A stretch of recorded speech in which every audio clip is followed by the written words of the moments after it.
Nous sommes une cérémonie à l'occasion de laquelle nous avons eu à honorer des récipiendaires à la suite d'un cycle de formation dans différents types de métiers. Le premier, c'est les métiers portuaires. Le deuxième, c'est l'énergie solaire. Le troisième, c'est les techniques de garde rapprochée. Le but de la manœuvre aujourd'hui, c'était tout simplement d'échanger avec ces personnes-là déjà, mais également de marquer vraiment l'ambition du chef de l'État qui est vraiment d'aider les jeunes aujourd'hui à disposer d'un emploi décent.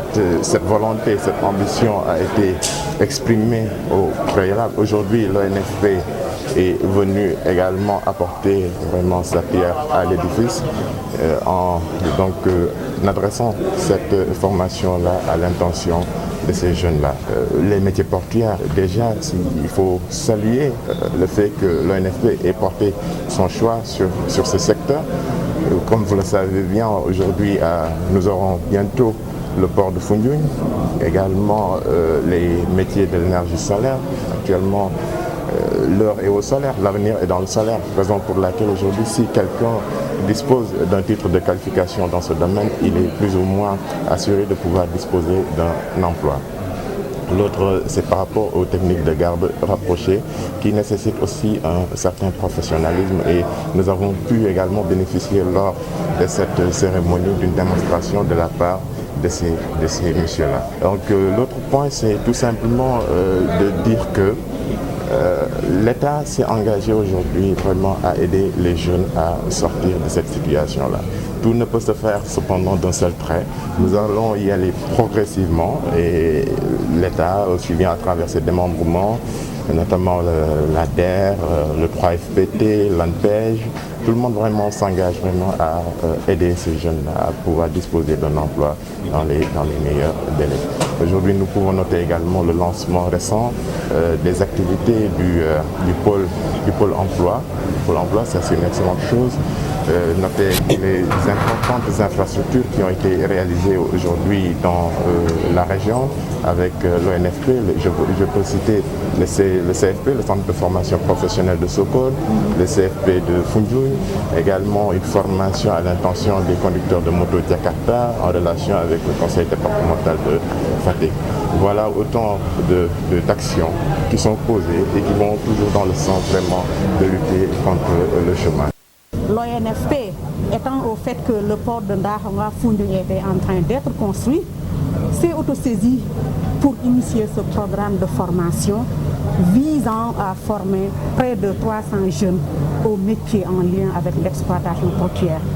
Le choix de ces métiers-là a été fait en relation avec l'Agence nationale des affaires maritimes qui nous a un peu indiqué les profils sur lesquels en tout cas il fallait insister parce que tout simplement c'est des profils qui étaient susceptibles d'être employés au port de Foundiougne-Ndahanga. Et actuellement, je me réjouis de vous annoncer que 207 jeunes ont été effectivement formés à ce métier, notamment les métiers de cariste, de grutier, d'aconnier, de pointeur, d'opérateur spécialisé et d'agents de sécurité de sites portuaires. Il est également heureux de noter que 7 cas d'insertion ont été déjà faits au niveau des ports de Dakar, mais également Kaolack. C'est un peu le topo de cette cérémonie-là. À cela s'ajoutent bien entendu 2 actions de formation isolées que l'ONFP a déroulées aux techniques de garde rapprochée, mais également aux techniques d'installation et de maintenance en énergie solaire. Parce que tout simplement, c'était des demandes, parce que tout simplement, l'ONFP est dans une logique de territorialisation des formations et qui parle de logique de territorialisation, parle également de logique en tout cas à mettre en œuvre pour capaciter les acteurs au niveau local en vue de les permettre d'avoir une certaine compétence locale, leur permettant d'impulser la productivité dans les secteurs au niveau desquels en tout cas l'énergie locale l'économie locale doit reposer. à l'occasion d'un CRD auquel le gouverneur de la région de Fatick a bien voulu nous associer.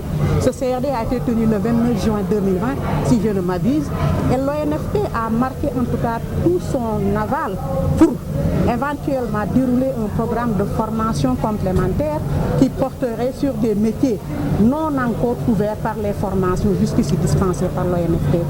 Et le même format sera reproduit, bien entendu. La porte d'entrée sera l'autorité locale, les autorités territoriales, mais également les services techniques dans l'identification de ces métiers-là. L'ONFP est également en train de préparer un grand programme de formation, toujours en lien avec les métiers portuaires, parce que nous savons que Ndayane sera très bientôt fonctionnel. Et par ailleurs, l'exploitation de ce port, en tout cas pas secondaire, mais high-tech, high-top, nécessiterait également une main-d'œuvre qualifiée. Et l'ONFP également voudrait que les populations locales trouvent leur épingle du jeu, cause pour laquelle les formations seront de fait déroulées à l'attention des bénéficiaires des localités impactées par ces ports-là.